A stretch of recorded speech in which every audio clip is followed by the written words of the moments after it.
Welcome to the deep dive. Today we're tackling, well, one of those huge historical questions, isn't it? Why did some civilizations seem to just surge ahead, conquering others, like the European expansion into the Americas? Was it some kind of inherent edge or something else entirely? It's a massive question, and one that's often led down some pretty dark paths, historically speaking, with really harmful answers.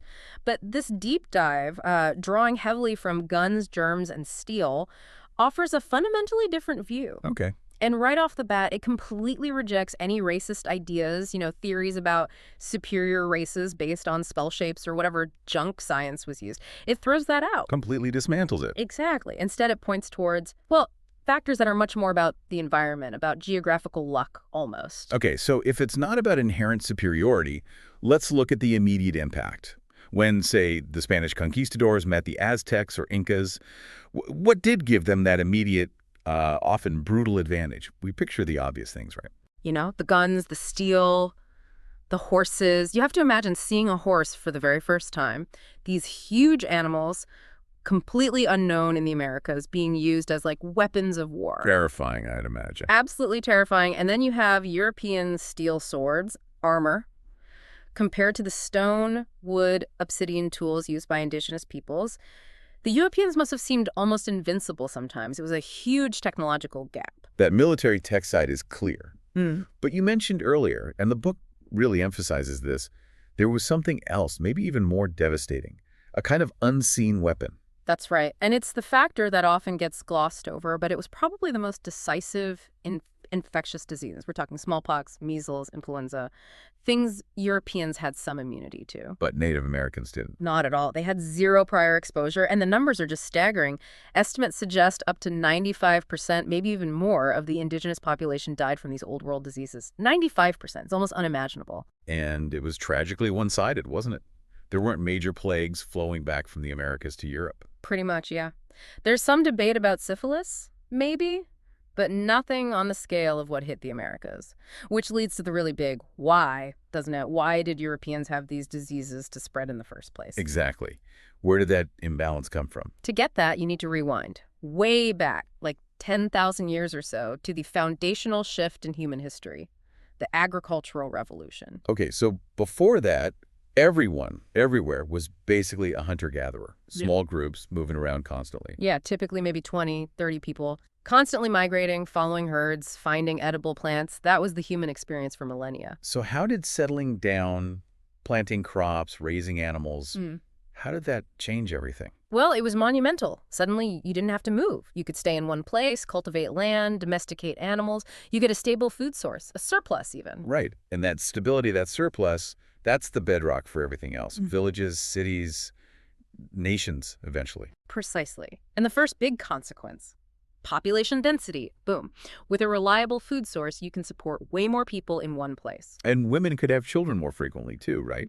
Because they weren't constantly moving. Exactly. Hunter-gatherers might space births, say, 4 years apart, just because of the logistics of carrying infants while migrating. Yeah. Agriculturalists, maybe yearly. So populations just exploded compared to hunter-gatherer bands. Okay, so more people living closer together and living closer to their animals. And that's the critical link for disease. All those domesticated animals, cows, pigs, sheep, goats, chickens, they carry their own germs, living cheek by jowl with them generation after generation. Ah, so that's where the germs jumped, from animals to humans. Yes. Most of our major infectious diseases, smallpox, measles, flu, tuberculosis, they originated in domestic animals and mutated to infect humans. Eurasians lived with this for centuries, developing immunities. The Americas, with far fewer domesticated animals, simply didn't have that history or those diseases. So that's the devastating biological arsenal the Europeans carried. Unknowingly, it came from their farms. Essentially, yes. Now, another huge consequence of food surplus, not everyone has to farm anymore. Right, if you have extra food, some people can do other things. Exactly. You get specialization, people become blacksmiths, potters, priests, soldiers, scribes. This liberation of labor allows for innovation, for technology to develop much faster. You get better tools, better weapons, steel. And as societies get bigger and more complex with all these different roles, you need organization. You need organization, you get social structures, hierarchies, maybe a chief, then a king, then states, bureaucracies. People to manage the surplus, manage the people. Which leads us to another crucial invention, right? How do you Yep. manage all that complexity, all those goods, those debts, those people? You need record keeping. And that's the driver for the invention of writing. It wasn't initially for poetry or history. It was for accounting, like Yep. literally counting stuff. Pretty much. The earliest writing we know, cuneiform from Mesopotamia, Sumeria, it's mostly lists. 3 goats delivered, so-and-so owes this much grain. Practical stuff. Like receipts. Exactly. And you see similar things elsewhere, like the quipu in the Andes, those knotted cords. Same basic function.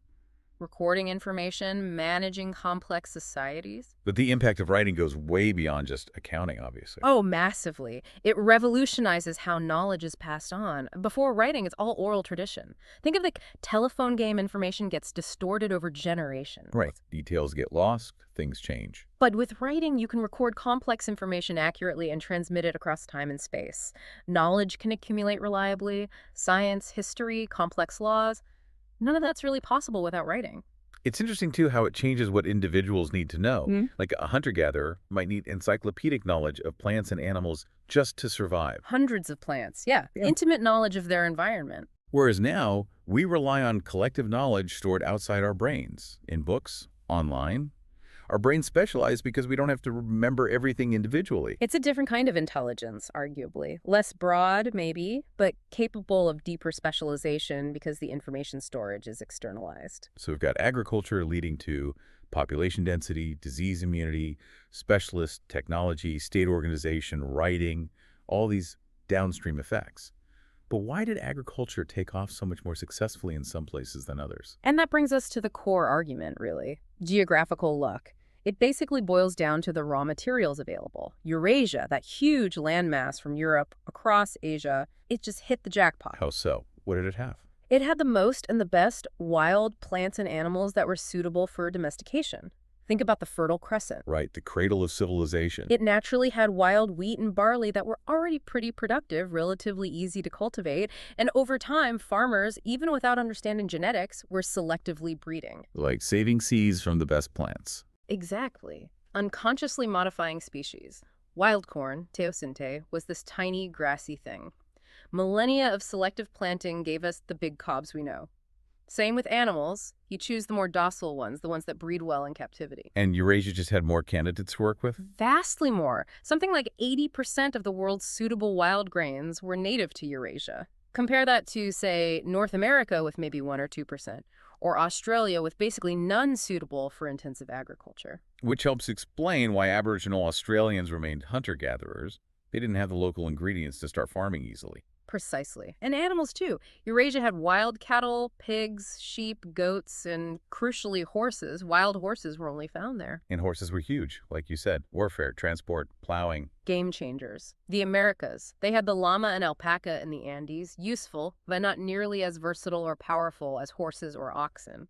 No large animals suitable for plowing or cavalry. That's a massive difference. Okay, so Eurasia had better plants and animals. What else? The shape of the continent itself. Eurasia is primarily oriented east-west. It's wide. Okay, why does that matter? Because climate, and therefore growing seasons, tend to be similar across similar latitudes. So if you domesticate wheat in the Fertile Crescent, it can spread relatively easily eastwards towards China or westwards towards Europe. Because the climate stays roughly the same. Right. Same goes for domesticated animals. Technologies like the wheel or writing systems, they can diffuse across thousands of miles along that east-west axis without hitting major climatic barriers. But the Americas and Africa, too. They're oriented north-south predominantly. Exactly. They're tall and relatively narrow. So if you develop agriculture suited to, say, Mexico's climate, it's very difficult for it to spread south through the tropical jungles of Central America to the Andes, or north into the vastly different climates of North America. So those geographical barriers, mountains, deserts, but especially the climate changes along the north-south axis, really slowed down the spread of crops, animals, technology, ideas. Hugely. Civilizations in the Americas, like the Maya or Aztecs in Mesoamerica and the Incas in the Andes, developed in relative isolation from each other compared to their Eurasian counterparts. There was much less sharing of innovations. Wow, okay, so putting it all together, the argument is that these differences in development, the ones that led to Europeans having guns, germs, and steel when they encountered the Americas, it wasn't about Europeans being smarter or inherently better. Absolutely not. It fundamentally dismantles that idea. It boils down to the environmental advantages Eurasia started with, more domesticable species, and a continental axis that allowed agriculture, technology, and unfortunately diseases and immunity to spread much more readily. And you have to respect the skills of people who didn't develop that way. Hunter-gatherers, Hmm. like people in New Guinea or the Hadza in Tanzania, Mm. their knowledge of their environment is incredible. Phenomenal. A modern Westerner dropped into their environment would likely die very quickly. Their intelligence is applied differently, honed for survival in that context. It's not lesser, just different. And we see that people adopt useful things when they encounter them, right? Native Americans adopted horses incredibly quickly. Instantly. Horses transformed Plains Indian culture within a couple of generations. People aren't resistant to useful innovations. They adopt what works given their circumstances. Calling the Americas the New World was just Eurocentric bias. It was only new to them. It really reframes history. It also makes you think about the dangers of imposing these false hierarchies, like the example of Rwanda. That's a horrific example of pseudoscience creating tragedy.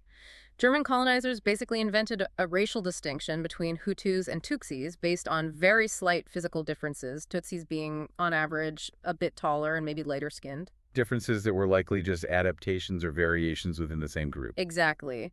But they codified it, put it on identity cards, favored the Tutsi minority for colonial rule, and that created deep resentment that exploded into genocide decades later. Genetically, they're virtually identical populations. It's a chilling reminder that things like skin color or nose shape are just adaptations to environment UV levels, humidity, not markers of fundamental difference or race in a biological sense. We're all one species, adapted locally. And evolution doesn't have a goal like producing humans. Every living thing today is an evolutionary success story in its own right, adapted to its niche. Our path, upright walking, big brains, cooperation. That was driven by specific pressures in Africa, like a changing climate. We're a product of our environment. Okay, let's circle back to Pizarro and the Incas one last time with this lens. Just 300 Spaniards facing maybe 80,000 Inca soldiers. How did circumstance play out in that specific dramatic encounter? Well, first, the shock factor we talked about. Horses, guns firing, shining steel armor. The Incas had never seen anything like it. It caused panic. Pure psychological terror. Absolutely. Then there was the cultural misunderstanding and betrayal. Atahualpa, the Inca emperor, meets the Spanish. They hand him a Bible, a book, a concept completely alien to him. He apparently drops it or throws it down. And the Spanish use that as a pretext to attack. Exactly. They capture Atahualpa. And because the Inca Empire was so centralized, with the emperor seen as almost a god, capturing him basically paralyzed the entire state. Decapitated the leadership structure. Precisely.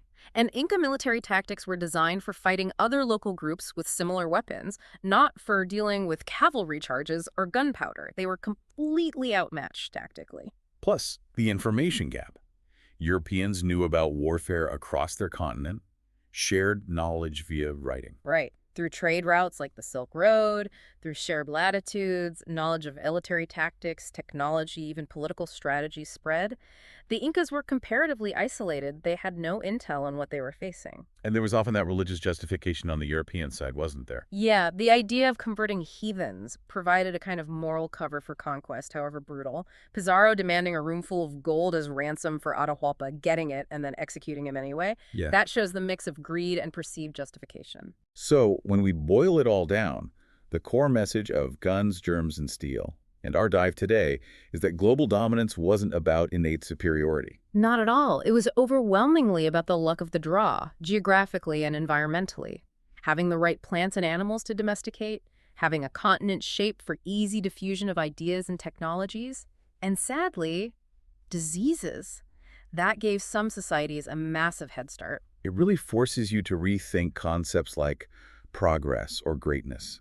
If so much depends on the environmental cards you're dealt, what does that mean for how we look at history, at global inequality today, even at our own individual achievements? It's a powerful lens, isn't it? It invites you really to keep questioning how much of human life, society, and history is shaped fundamentally by the environment we find ourselves in. Something to definitely keep thinking about.